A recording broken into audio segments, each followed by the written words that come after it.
El acto de leer es un proceso humano y social muy complejo que tiene dentro de sí pues, otras cosas que lo constituyen. Primero es lo que es el nivel de descodificación, que es un aprendizaje que el cerebro, vía capacidad psicolingüística del ser humano, realiza en la primera etapa de su vida.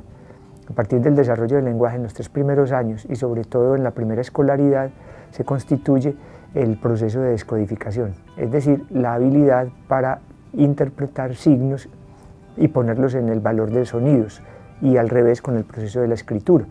Sin embargo, ese es solamente un nivel, digamos, funcional de la lectura, porque la lectura está revestida de un contenido, de un sentido mucho más profundo, que es el sentido simbólico, el sentido que permite mediante ella acercarse a comprensiones del mundo, a ideas del mundo, a propuestas del mundo. Entonces podríamos decir en síntesis que una cosa es el acto de leer como práctica sociocultural, es decir, vinculante, profundamente simbólica, constructiva de la vida personal y social, y otra cosa es el basamento descodificador, que es como la herramienta con la cual podemos hacer eso. Una cosa muy curiosa, por cierto, en eso es que la descodificación llega a un momento en la formación de los sujetos que se hace obvia, se vuelve implícita, y nadie está en un momento determinado preguntándose cómo suena una letra o cómo suena la combinación de unas letras. Lo que sí hace un niño, digamos, en su primera relación con la lectura, particularmente en la primera escolaridad, que es tratando de juntar sonidos. A y L y A, ala, uña, ¿cierto? Muñeco, eso ya se pierde. Y sobre eso precisamente es que se basan las propuestas de lectura rápida. Entonces, para terminar, esta primera idea es que el acto de leer es un acto complejo, social, cultural, que depende de capacidades del orden psicolingüístico, pero que se da en contextos sociales. Por lo tanto, a la práctica social se le corresponde la capacidad de operar con ideas y de operar, es decir, con pensamiento, y de operar con palabras. Entonces es una relación psicosocial y lingüística, el acto de leer. La lectura o el acto de leer, como lo están proponiendo, tiene una gran importancia para la sociedad. Históricamente podríamos decir que las sociedades se transforman desde el momento en que surgen los registros gráficos, es decir, aquel tipo de texto o aquel tipo de documento que registra la memoria de las sociedades. La posibilidad de tener memoria guardada en documentos abre a los sujetos la posibilidad de entender los tiempos ya idos. Entonces, la lectura es tanto una práctica vinculada a la memoria como a la posibilidad del uso de la información, y por lo tanto una práctica vinculada al conocimiento. Dicho de otra manera, las relaciones entre lenguaje, memoria, información y conocimiento están en la base de una explicación social de la lectura y la escritura, y constituyen también los elementos explicativos de su importancia. Y sobre eso podemos abundar un poquito más. Leer permite vincularse con la memoria, registrada en los documentos, pero el acceso a esa memoria lo que aporta es información a los sujetos, información sobre el mundo, les abre puertas de acceso hacia ellos mismos, pero también les permite, por lo tanto, conocer, generar una relación cognitiva con el mundo y consigo mismos. La práctica de la lectura, el acto de leer, como lo están proponiendo, tiene también otras dimensiones que son políticas, tiene otras importancias que son políticas. Por ejemplo, las investigaciones que se han venido haciendo en el último tiempo vinculan el acceso a la lectura y la escritura con posibilidades reales de superar problemas de exclusión y superar problemas de pobreza. De alguna manera se ha dicho que hay una relación directa entre el acceso a la lectura y la escritura y la disminución, por ejemplo, de embarazos prematuros y situaciones de extrema pobreza en el mundo. Leer y escribir son derechos que deben ser promovidos y garantizados por parte de las instituciones sociales y las instituciones estatales, porque es una práctica que ayuda a que la sociedad pueda tener mayor coherencia, menor exclusión y más posibilidades de plenitud humana.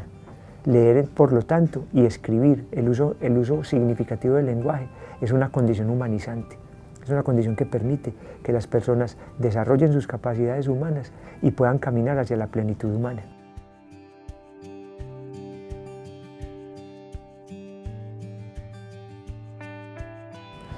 Hay un concepto muy importante que es el de literacidad, que se refiere al conjunto de competencias, capacidades, opciones, usos instrumentales de la lectura que le permiten a las personas integrarse al dominio de la cultura escrita. Es decir, la literacidad está aludiendo a ese conjunto de condiciones, de capacidades que habilitan a una persona para poder vivir a plenitud la cultura escrita. Y esa literacidad puede ser degradada, puede ser incluso tendiendo a cero, como hay también literacidades muy extendidas y muy desarrolladas. Ahí hay un problema de exclusión muy fuerte, y es de qué manera las personas pueden tener acceso a literacidades plenas para poder hacer uso pleno también de la cultura escrita. Hay transformaciones en este momento bastante significativas en la lectura, en el dominio social de la lectura, sobre todo por la vía de las tecnologías. Podríamos decir que el desarrollo de nuevas instrumentalidades del texto o del documento está afectando las prácticas de lectura y de escritura. En cosas como, por ejemplo, lo que plantea Roberto Igarza en un trabajo muy interesante que preparó para CERLALC sobre una nueva agenda del libro y la lectura en América Latina. Él señala de una manera muy precisa y acertada cómo esas tecnologías están moviendo la lectura hacia horizontes que no habíamos vivido, y señala algún tipo de prácticas que me llaman especialmente la atención, como por ejemplo las lecturas trashumantes, el que las personas estén cambiando de dispositivos de lectura. En un momento leen el libro impreso, en otro momento están extendiendo esa información mediante el acceso a internet, por ejemplo, con realidad aumentada. En otro momento pueden están viendo una serie en Netflix u otro operador sobre el tema que están leyendo, luego se van en el metro y están leyendo en el celular un texto que habían dejado impreso. Es decir, hay muchas transformaciones, pero una de las transformaciones que más me llama la atención es el uso intensivo de la escritura, que es el correlato de la lectura y por lo tanto también de la lectura en lo que tiene que ver con la comunicación cotidiana. La lectura y la escritura puesta al servicio de redes sociales, Facebook, bueno, Instagram no tanto porque es un poco más de imagen, aun cuando sin embargo también pasa por ahí, pero sobre todo en el WhatsApp. Es decir, y el correo electrónico un poco menos, pero la gente ahora está leyendo y escribiendo mucho de la mano o impulsada por el uso intensivo de las redes sociales. Entonces es una primera transformación que me llama poderosamente la atención. La pregunta que uno se hacía ahí es si eso es suficiente para lograr que la lectura y la escritura cumplan su potencial humanizador, porque la gente lee y escribe, pero manteniéndose en los mismos circuitos de significación del mundo. Es decir, ahí no necesariamente no hay ninguna apuesta transformativa de la lectura y la escritura. Se usa para darle continuidad al diálogo cotidiano que no se puede sostener cara a cara con otro, y se hace a través de WhatsApp o algo como lo señalaba. Pues la pregunta ahí es, ¿cómo el lenguaje realmente puede ser transformativo? El lenguaje puede ser transformativo de la vida social cuando hay una intencionalidad de uso de él hacia otros contenidos, que no son los contenidos cotidianos que las personas están teniendo en el uso del WhatsApp, ¿cierto? Todos sabemos que hay una crítica fuerte a los contenidos que se usan en WhatsApp. La pregunta aquí es, entonces, las prácticas de mediación lectora, ¿cómo hacen para intervenir en un territorio de intenso uso de la lectura y la escritura en redes sociales e introducir otros contenidos que permitan a la gente cuestionar su propio estar, generar otras reflexiones profundas sobre su vida y sobre la vida social?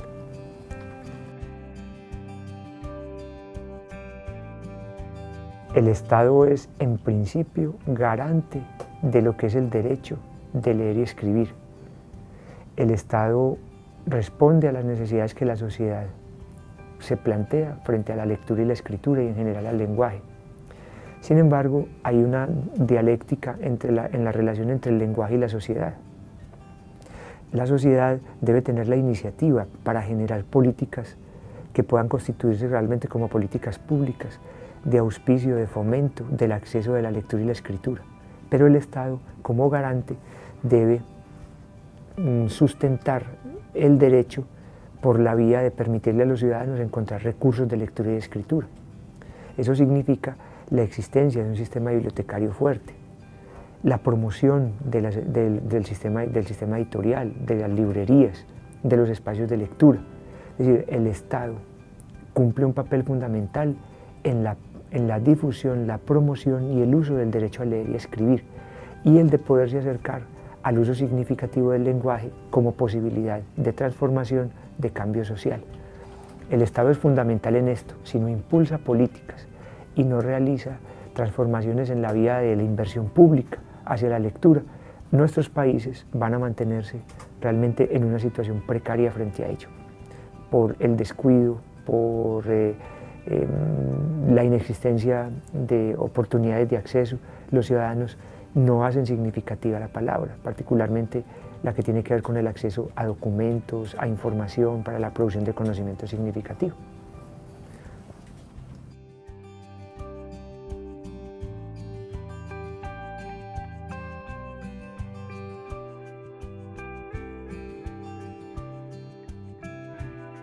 Gobierno del Perú, el Perú primero.